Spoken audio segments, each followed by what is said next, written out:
Hola, ¿qué tal mis queridos amigos y mis hermanos? Bienvenidos a este estudio bíblico como cada miércoles, así que comenzamos.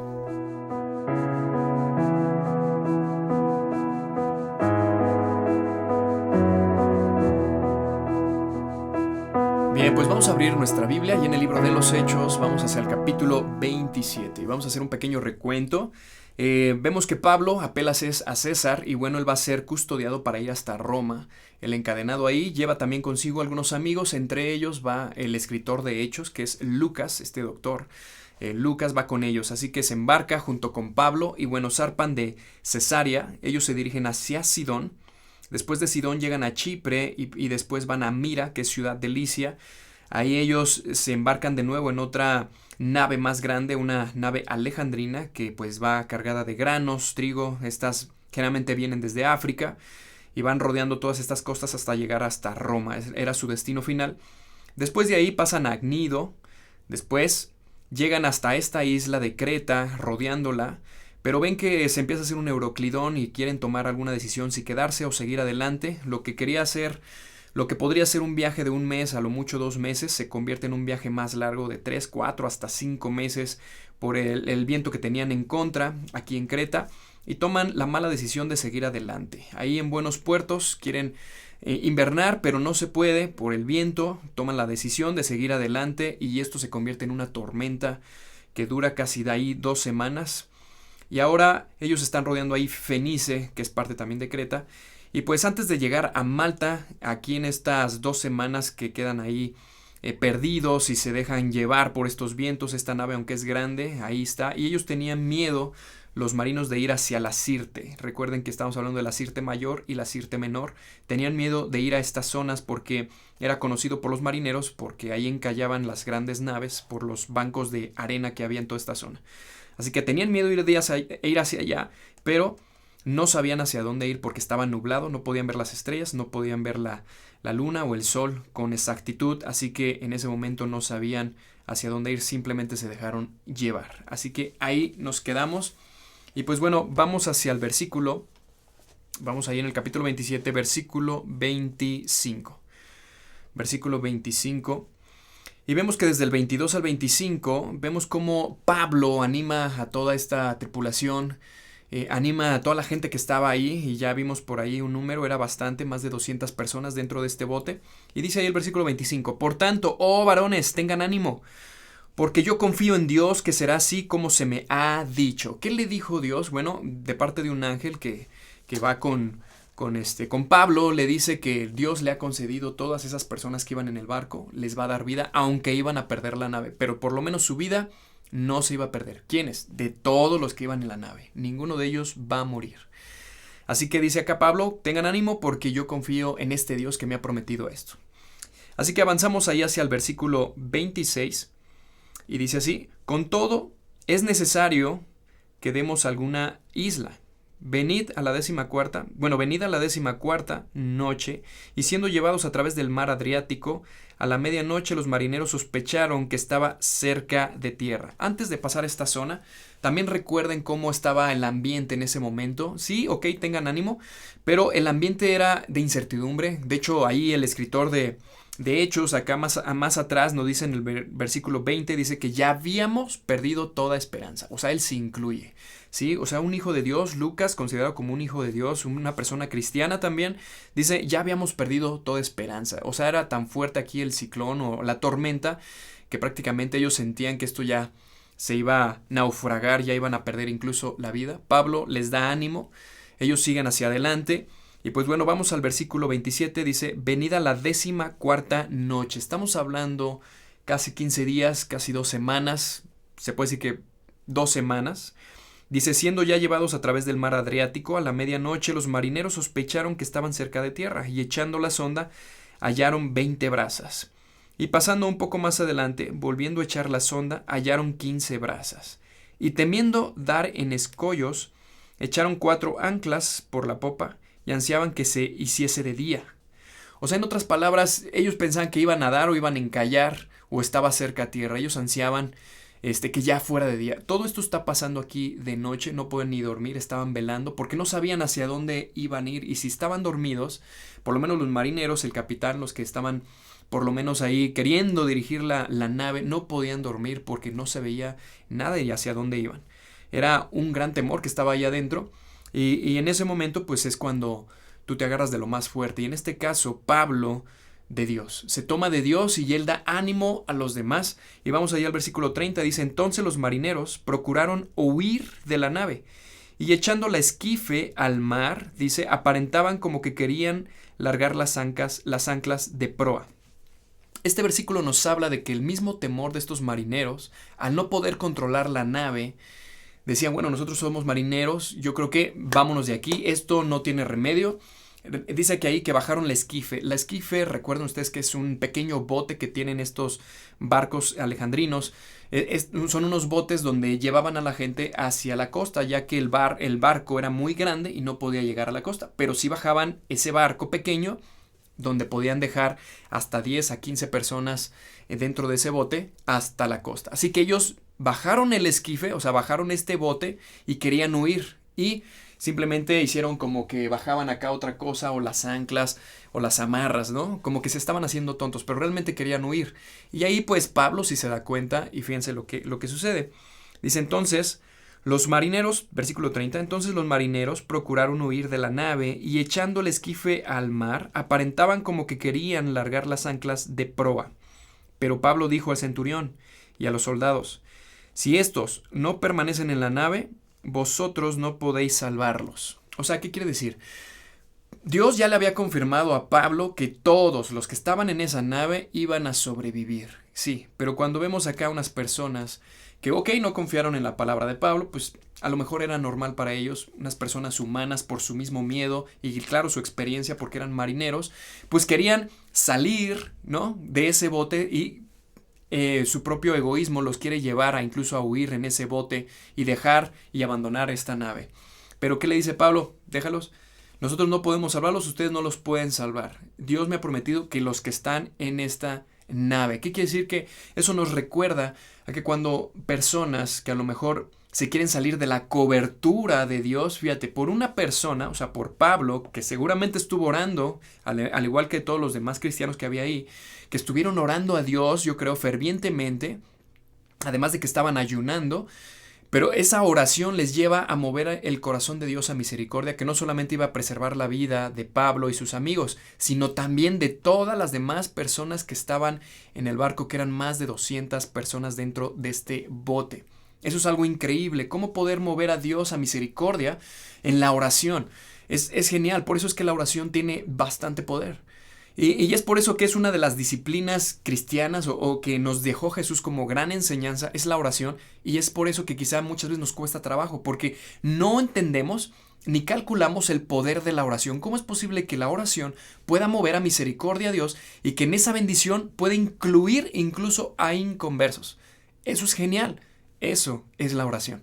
Entonces, estos marineros se quieren salir de la cobertura de esa bendición. Y así encontramos mucha gente en estos días que se quieren salir de la cobertura que Dios nos ha prometido, que nos ha dado. Dios es fiel, pero cuando gente se sale de la cobertura, listo, Dios no responde a eso.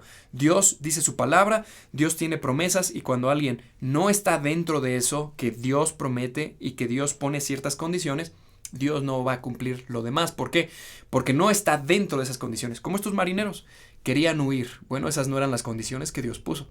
Así que por eso Pablo les dice: no los puedes salvar. Si ellos se quieren ir, listo, tú no los puedes salvar.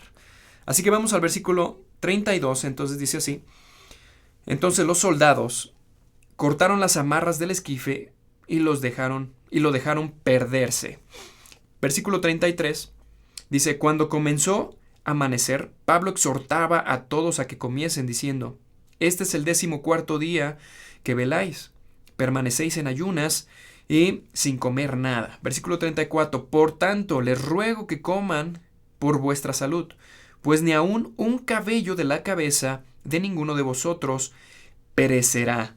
Este versículo nos recuerda algo que dijo Jesús. Por favor, vamos a trasladarnos ahí a Lucas, capítulo 12, versículo 7. Lucas 12, 7, Jesús hablando acerca de la hipocresía, acerca de muchas cosas, pero también acerca del cuidado de Dios hacia sus hijos. Y fíjense cómo dice acá desde el versículo 6. Vamos a leerlo. Dice: ¿no se venden 5 pajarillos por 2 cuartos? Con todo, ni uno de ellos está olvidado delante de Dios, pues aún los cabellos de vuestra cabeza están contados. No temáis, pues más valéis ustedes que muchos pajarillos. ¿Qué quiere decir? Que para Dios nosotros somos importantes. Nosotros somos tan importantes que Dios no permite que te suceda algo sin su permiso. ¿Así? Así es, así como lo estás escuchando, y por eso tenemos nuestra Biblia, la palabra de Dios, porque a través de la Biblia vemos esa mano de Dios poderosa, que no se mueve nada sin que Dios dé permiso, que no hay ninguna guerra sin que Dios otorgue el permiso, que no le va a pasar nada a ninguna persona sin que Dios lo permita, que Satanás no va a tocar a alguien o a un hijo de Dios sin el permiso de Dios. ¿Sí ves? De hecho, en el libro de Job, por eso vemos desde el capítulo 1 y capítulo 2, vemos cómo Satanás incluso va y le pide permiso y le dice: Dios, ok, va, tócalo, toca sus pertenencias y toca a su familia, a sus hijos. Pero en la segunda dice: ok, toca su vida, toca su cuerpo, pero no toques su vida, o sea, no lo mates. O sea, tiene que pedir permiso, hasta para eso tiene que pedir permiso. En este caso, Pablo, con toda certeza, les dice ahí en el versículo 34, dice: por tanto les ruego que comas por vuestra salud, porque ni aun un cabello de la cabeza de ninguno de ustedes perecerá. ¿Por qué lo dijo con tanta confianza? Fíjense bien, ¿por qué con tanta confianza lo dijo Pablo? Porque acá en el versículo 22 les exhorta a que tengan ánimo. ¿Por qué? Fíjense bien, versículo 22 dice: pero ahora les exhorto a tener buen ánimo, pues no habrá ninguna pérdida de vida entre ustedes, sino solamente de la nave. Versículo 23, porque esta noche ha estado conmigo el ángel de Dios, de quien soy y a quien sirvo, diciéndome: Pablo, no temas. Es necesario que comparezcas ante el César, y he aquí, Dios te ha concedido todos los que navegan contigo. Pero fíjate cómo le dice el ángel, dice: no temas. Listo, Pablo estaba confiado. Sí, se mueve la nave. Sí, la lluvia. Ok, y el viento. Sí, está pegando fuerte el agua, la lluvia te mece, te da temor. Pero Pablo estaba tranquilo. ¿Qué? ¿Me estoy meciendo? Sí, está la tormenta.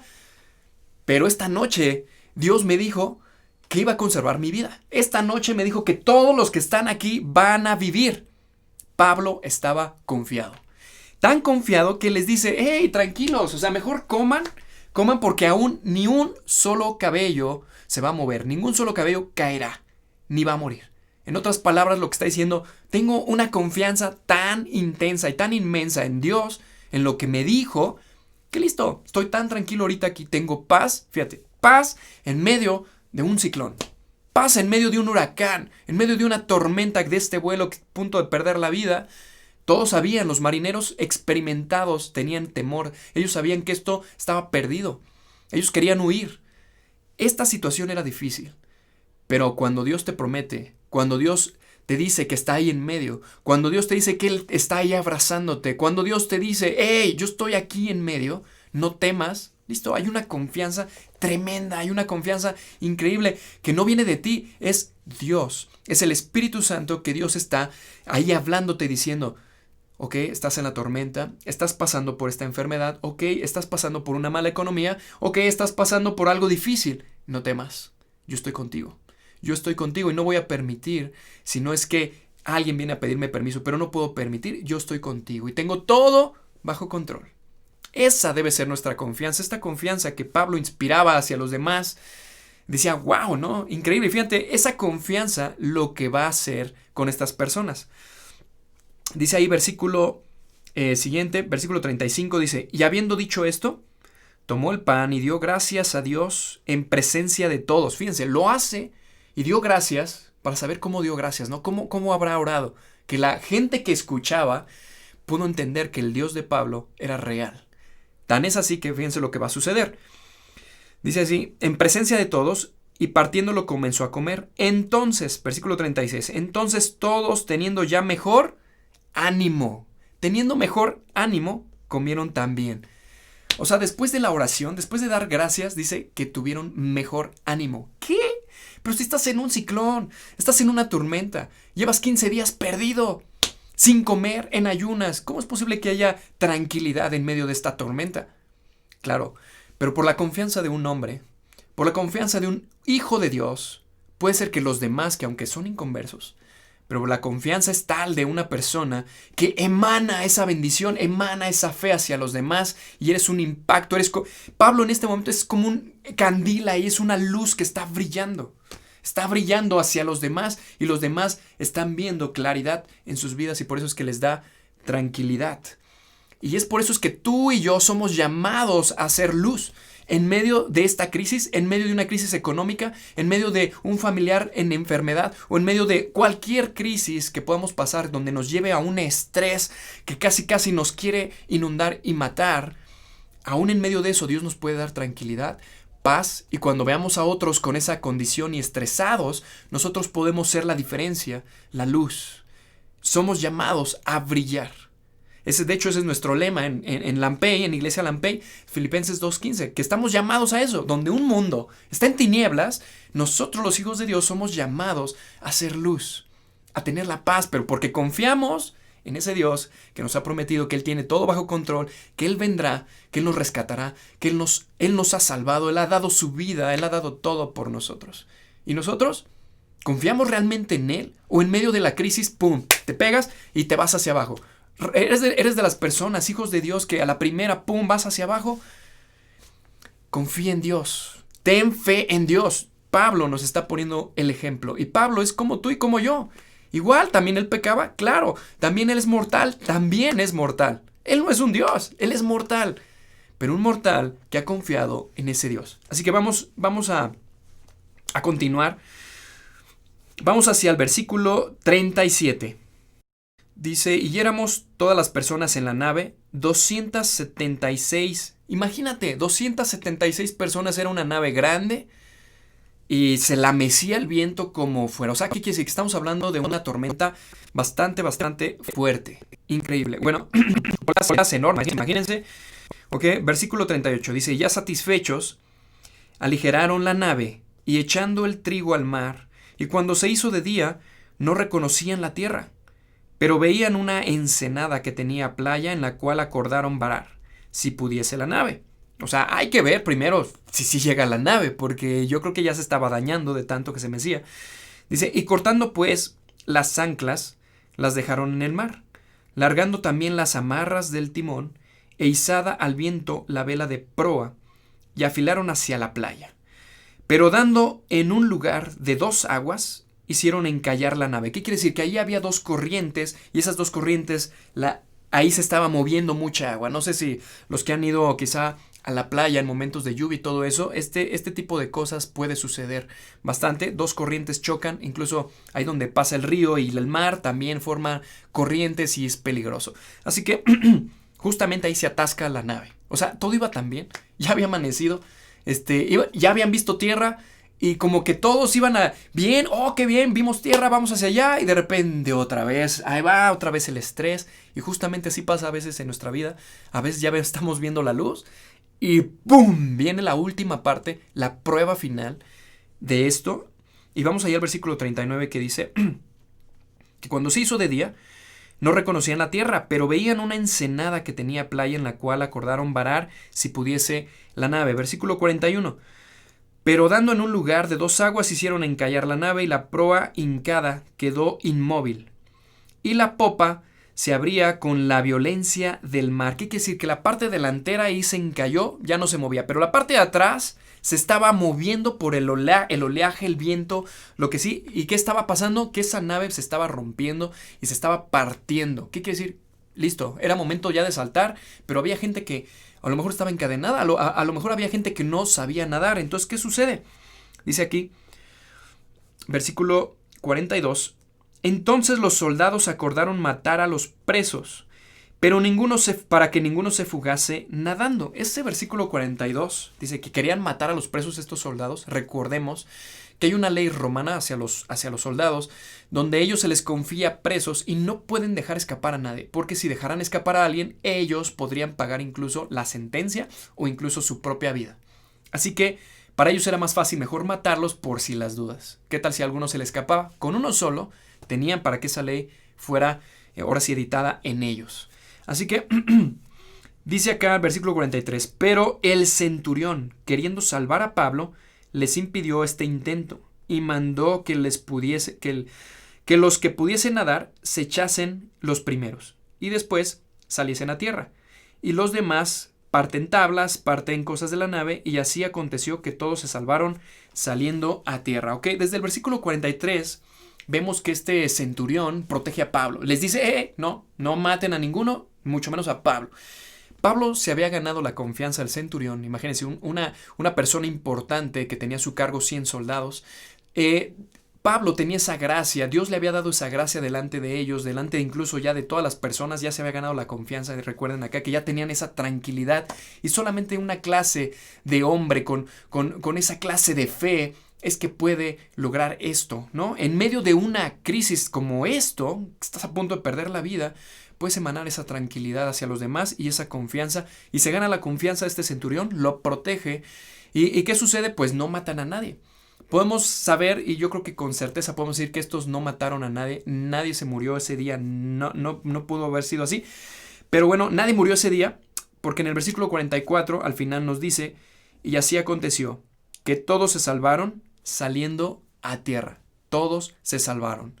Aquí termina nuestro capítulo 27, y antes de pasar al capítulo 28, solo quiero recordarte que las promesas de Dios es fiel, Dios cumple su palabra. Dios le dijo a Pablo, no va a morir nadie, todos te los he concedido. Te los he concedido. ¿Qué quiere decir? Que Pablo estuvo orando por ellos.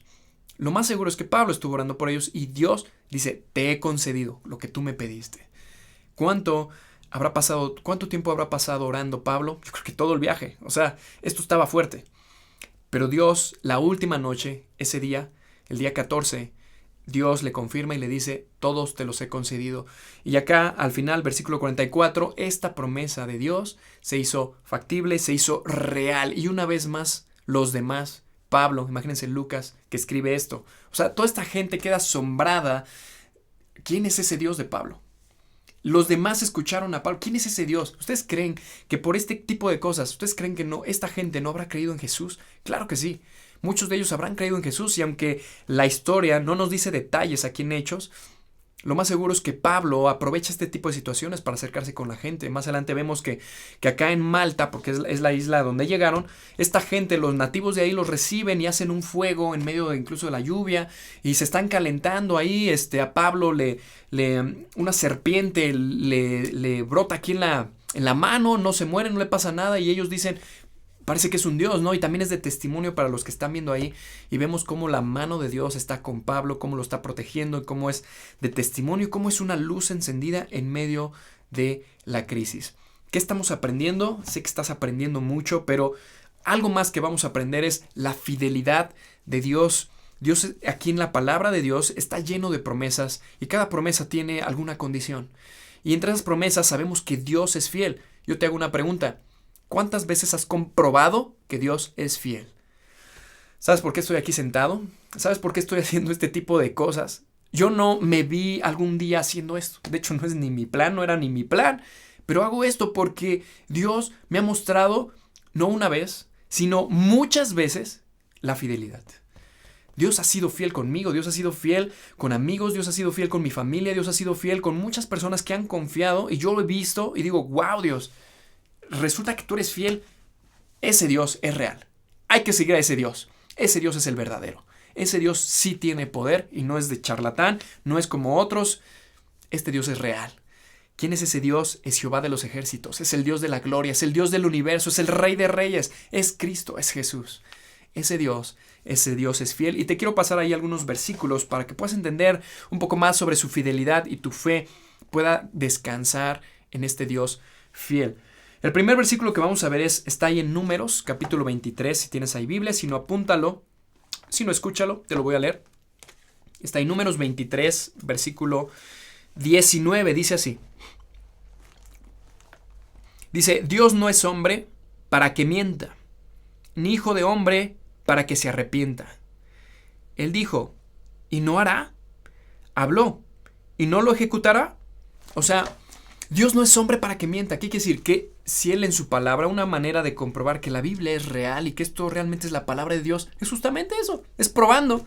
Porque cuando te dicen que la nieve es de chocolate y te dicen, ¿qué tienes que hacer para comprobar que es de chocolate? Hay que probarla. Así es la vida cristiana.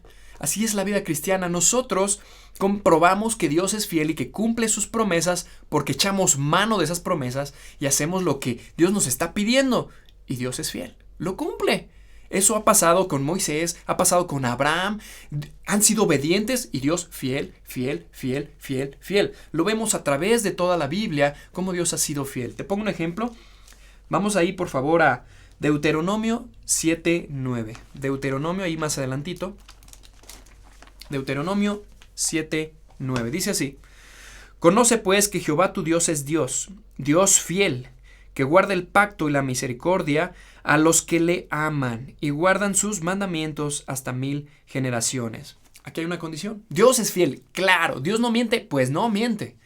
Pero fíjate bien, ¿a quién les permite ver esa fidelidad tremenda? Dice, a los que guardan el pacto, dice, y la misericordia, a los que le aman y guardan sus mandamientos. Aquí está en la Biblia. Y hay muchos versículos que nos hablan de la obediencia. La obediencia, la obediencia. Obedezcamos a Dios. Dios tiene la razón. Obedezcamos sus razones, no nuestra propia razón. Y cuando nosotros nos inclinamos a lo que dice Dios y obedecemos, hacemos caso al consejo o al mandamiento, listo, Dios se encarga de ser fiel. Y es ahí cuando tú compruebas que lo que Él dijo es verdad. Y esa fe, ¡fum!, va hacia arriba. Y tu corazón con fuego, quieres servir a Dios, quieres hablar de Dios a las personas, porque has comprobado que Dios es fiel. Eso es lo que sucede. Te voy a poner otro ejemplo. Fíjate ahí en Josué capítulo 23. Josué capítulo 23, versículo 14. Este hombre que empezó desde joven, su fe empezó a crecer, aún con oposición, aún con cuando fue con los espías, y de ellos solamente 2 tuvieron esa fe de decir, sí podemos, Dios es fiel, Dios nos ha prometido, sí podemos contra estos gigantes y contra esta gente de guerra. Y los demás, no se puede, no. ¿Y qué pasó? 40 años en el desierto, ok, esa generación murió, pero Dios conserva la vida de Josué y de Caleb. Después ellos son los líderes, muere Moisés, él es el líder y lleva a esta gente, los lleva a conocer a ese Dios que desde su juventud él ha probado, los lleva a conocer. Y fíjense lo que sucede acá. 23:14 dice, y he aquí que yo estoy para entrar hoy por el camino de toda la tierra. Reconoced pues con todo vuestro corazón y con toda vuestra alma que no ha faltado una palabra de todas las buenas palabras que Jehová nuestro Dios había dicho de vosotros. Todas se han acontecido, no ha faltado ninguna de ellas. ¿Qué quiere decir? Que Dios es fiel. Josué acá diciéndole al pueblo, hey, tengan ánimo, tengan temor y recuerden con toda nuestra alma, procurad decir, Dios no ha fallado. Se ha cumplido cada una de las palabras que dijo Dios hasta ahorita. Ellos ya habían conquistado la tierra que Dios ya había prometido y Dios dijo que iba a estar con ellos, iba a luchar con ellos y ya tenían la victoria. Simplemente tenían que obedecer aquellas cosas que Dios hizo y por muy absurdas que se escuchaban, ellos tuvieron fe. Porque eso de rodear una muralla y después de gritar, que se caigan esas murallas simplemente por rodear ahí 7 veces y la última gritar con todas sus fuerzas y esas murallas iban a caer. Dime si eso suena lógico. No, ¿verdad? Pero muchas veces lo más ilógico, pero aun cuando Dios nos está mostrando, es justamente, Dios simplemente quiere obediencia. Porque el poder no lo va a hacer lo que es la rueda o hacer ahí a lo mejor 7 vueltas, sino Dios quiere obediencia. Obediencia por más absurdo que se escuche. Pero bueno, Josué llevó a este pueblo a este punto para decir Dios es fiel. Dios es fiel. Y esto también nos recuerda también ahí a una parábola ahí en Mateo 7:24 y con esto voy a terminar. Mateo 7:24 que aún en medio de tormentas y aún en medio de complicaciones y situaciones y crisis y enfermedad y cualquier cosa que nos pueda estresar, recuerda, Dios tiene el control, sí, pero de aquellos que han plantado su fe, aquellos que su vida está plantada en la roca, aquellos donde su casa, su familia está plantada y simbrada en la roca, tienen esa promesa. Fíjate bien cómo dice acá Mateo. Me encanta este pasaje, ya lo hemos estudiado, pero se los vuelvo a recordar. Mateo 7, versículo 24 dice: cualquiera pues que me oye estas palabras, me oye y las hace, dos condiciones, dice, le compararé a un hombre prudente que edificó su casa sobre la roca. Descendió lluvia y vinieron ríos y soplaron vientos y golpearon contra aquella casa y no cayó, porque estaba fundada sobre la roca. Listo, estaba fundada sobre la roca, pero todo el que oyó y que puso en acción su fe. Listo, hubo práctica, hubo obediencia. Pero no así los demás, dice, fíjate el 26, pero cualquiera que me oye estas palabras y no las hace, le compararé a un hombre insensato que edificó su casa sobre la arena. Descendió lluvia, vinieron ríos, soplaron vientos y dieron con ímpetu contra aquella casa y cayó y fue grande su ruina. La obediencia. Otra vez la obediencia. Abraham obedeció. Moisés obedeció. Josué obedeció, David obedeció, y vemos los hombres de Dios, los profetas, los discípulos, Jesús obedeciendo al Padre. La obediencia trae recompensas, la obediencia nos trae protección, la obediencia nos lleva a sembrarnos en esta roca. ¿Y sabes quién es esta roca? Es Jesús. Es Jesús. Así que si tú ya has creído y lo has tomado como ese Dios que ha dado la vida por ti, tú has creído y le has aceptado como tu Salvador, listo, pon tu fe en esa roca, vendrá lluvia, vendrá prueba, pero tu paz estará ahí, Dios estará ahí contigo y no dejará, que no permitirá nada, porque Él tiene todo bajo control. Pero si tú eres de las personas que a la primera guerra ya te estás echando para atrás, y si tú eres de las personas que estás viendo barreras y no quieres avanzar, ¿qué sucede? Quizá tu fe, quizá no has confiado en ese Dios real, quizá no has entendido quién es ese Dios que estuvo con Jacob, que estuvo con Abraham, ese Dios que estuvo ahí con Moisés. Ese Dios increíble, ese Dios que estuvo acá con los discípulos, increíble ese Dios. Bueno, te invito a que lo conozcas todos los miércoles, por eso estamos estudiando este libro llamado Biblia, porque es así que nos damos cuenta quién es ese Dios, nos damos cuenta de sus promesas y empezamos a confiar en Él.